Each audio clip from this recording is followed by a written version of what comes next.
Now I'm in a situation where this company that I've recently left, people.io, has completely fucked over everybody.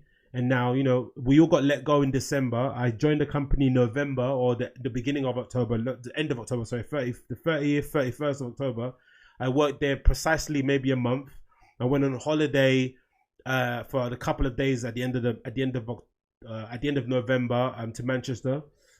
Chilled out there with a brunette, had a good time. And then in the moment that I was there, I was meant to get paid the weekend I was there in Manchester. My money didn't come through. So imagine, you know, going to a holiday to Manchester, having a good time, planning all these things. You're going to go have the steak dinner. You're going to go to a cinema. You're going to go do this show, and you don't get paid. So all of a sudden your plans are all kind of scuppered, right? Which is fucked anyway. Luckily I had some savings, but still, it's in the back of your head the whole trip. You can't really enjoy yourself. Then the week, so we don't get paid the day we're meant to get paid. The founder completely ignores us. Nicholas Oliver, who's the founder there, a complete scumbag, a complete fraudster in that regard. He's in the same space as the Billy McFarlane guy. Nick Oliver, the founder of people.io, he doesn't email us, doesn't let us know what's happening. And then they get called into a meeting. I'm talking to some colleagues that are working in there whilst I'm away on the Monday, and they get told in no uncertain terms that the company is unable to meet salary for November, and they're going to have to let everyone go. Right, because they can't meet salary, everyone's gonna have to leave, and they're gonna put the company on hold. Right, that's what the key phrase that he mentioned, whilst they try and secure funding in order to kind of get us paid. And that's November. Christmas is coming up, right? So we're all panicking, thinking, "Oh my God, we're not having money for Christmas."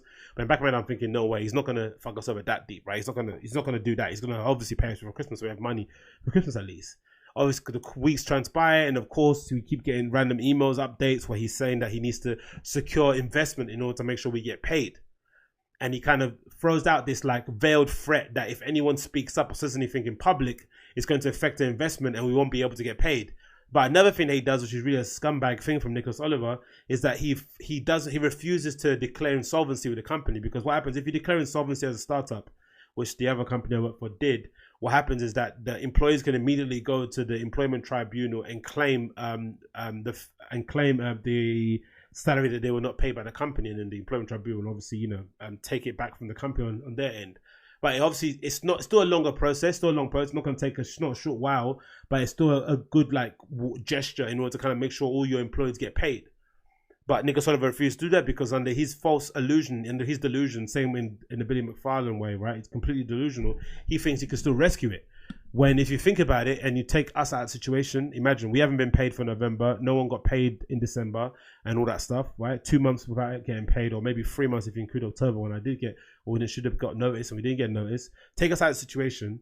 If you couldn't, and it wasn't, we're a small team at people.io, it was only like 6 or 7 of us, right? Full-time staff. If you couldn't pay us that salary for that month, which is again, it's a lot of money, but it's not like in the millions, right? Imagine the amount of other people that he's fucked over along the way who haven't been paid either. There's loads of other victims that have been affected by this guy's inability to run a business, his inability to properly fund the company, his inability just to kind of pay the company, pay the people that work for him, to let them know what's going on, no updates, no information on what's happening. During this whole process, I've kind of personally gone back and forth with him over email, trying to see when he's getting any answers. He keeps fluffing and saying loads of words without saying anything. Again, going back to the Billy McFarlane thing where he kind of, you know, and you see a lot sometimes with YouTubers too. A lot of YouTubers who kind of get in trouble with, you know, the sponsors they take on, or the fact that they sell merch that's grossly overpriced and all that sort of stuff. They end up doing these long apology videos that don't say anything, right? They end up going on a rant for 30 minutes and they haven't really said anything considerable and they haven't really accepted any sort of responsibility. And Nick was the same sort of way. He kind of always kept pushing away the responsibility and making it seem as if like he wasn't the one that's in charge, when obviously he's in charge and obviously it's his fault. And he obviously didn't give us any update. He didn't let us know anything. And instead he kept giving us all these veiled threats that if we spoke up in public, like I'm doing now, that we weren't going to get our money. But, you know, I've kind of had enough after watching the Fire Festival documentary. I've had enough, and I've kind of, you know, the straw hat brokers come back, seen, you know, a living manifestation of what he was in public too, right? And this guy's in prison now because of what he's done, stealing the money out. And Nick is the same sort of way, the slimy guy, right? So completely slimy guy. And now we got to a point now in January where we still haven't been paid. Nothing's been resolved in that regard. Luckily, I've been able to move on from that company, but it still leaves a sour taste in the mouth, right? We left another previous company to kind of go there. Again, I kind of have to accept some personal responsibility in that regard. I might have left my previous company hastily because I was just fed up with the job. I kind of felt like it was killing me softly. I kind of felt like I was driving a screwdriver inside of my head. That also might have to be due in part because of my own impatience, because I generally don't want to work for somebody. I want to do my own thing. I want to do something like this full time. I want to maybe DJ full time, whatever it is, right? I want to do something that doesn't involve having to have a boss full time for myself, selfishly, because I think I have all the ability in order to do it. I see how people doing it who are way less well put together than I am, or you know, I'm probably a little bit more put together than they are, or whatever. We're on the same level. It doesn't matter, right? It doesn't matter how good I think I am, but I want to do it too, right? And I think I had the skills to do it. So maybe that kind of played into my haste of moving so quickly. But then when I moved, another part that as well that I want to kind of throw out there and let people know, just so you're kind of aware of this: don't always move for money. Sometimes, because startups have this thing where they are quite luring in the sense that you get control, you get ownership, you can kind of see the works of your hand, you can kind of implement a project and kind of do things really quickly, and you can kind of see it and put it in the CV, and you can feel responsible for you did that thing. And then they obviously also dangle the fact that the carrot of the head of salary. Usually startups pay a lot more than industry, not a lot more, but I'd say entry level, you kind of start really high. Maybe the process to get the job is a fairly quicker compared to if you want to work for BT or B Sky B, right? You have to go through loads of more stages. Maybe you have to go through a recruitment team or whatever it may be. But with startups, usually the HR person is 1 or 2 people. You kind of go through a couple of interviews with them over the phone, and then quickly you meet people face to face, and you kind of get offered a job really off the back of that. Maybe in a space of 2 weeks, you can secure a job from the beginning to the end. And of course, the salary dangled in front of you, entry level, kind of would lure you in. But I want to say openly, like, you know, most people know this, but not all money is good money, and sometimes chasing the salary isn't the best idea. If you have a job where you're getting paid a modest wage, the job isn't that taxing on you mentally, and you can kind of turn up and go home, maybe it's a good idea. Even if you have aspirations to start your own business, it's a good idea maybe to stay there, save up the money, and then decide to go. And then when you decide to go and never come back to employment again.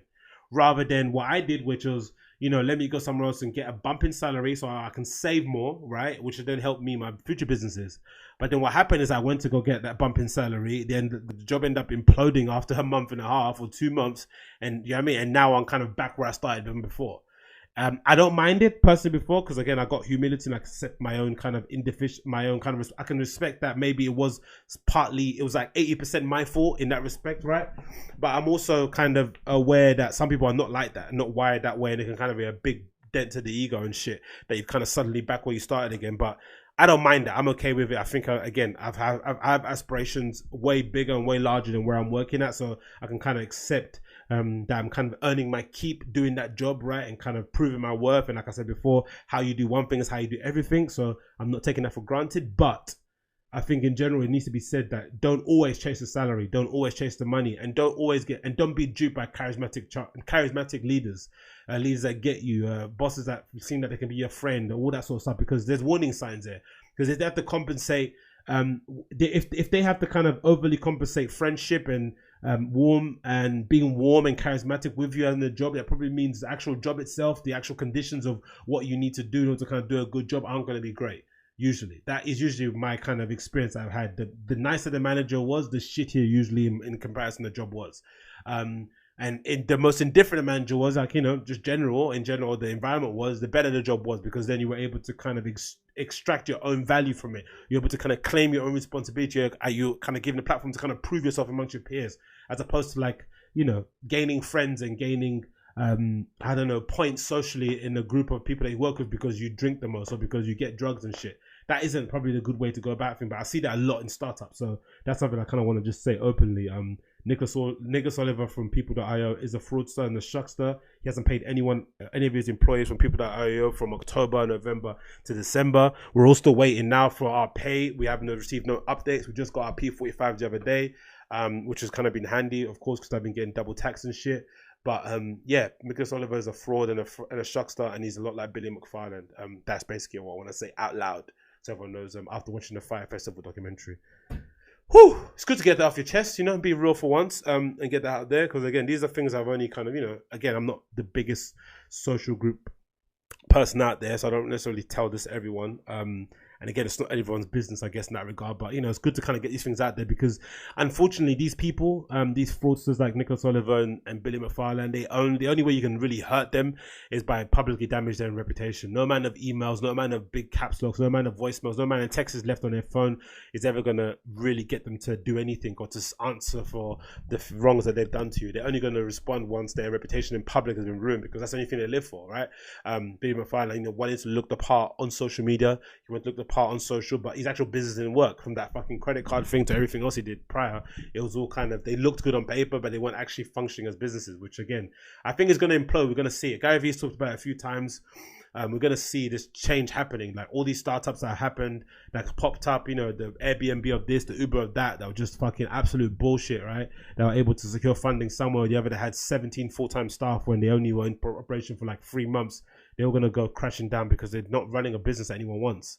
They're not, they're not generating any money. They're not doing anything. They're just surviving off of VC funding, which is, again, bullshit. But hey, what do I know?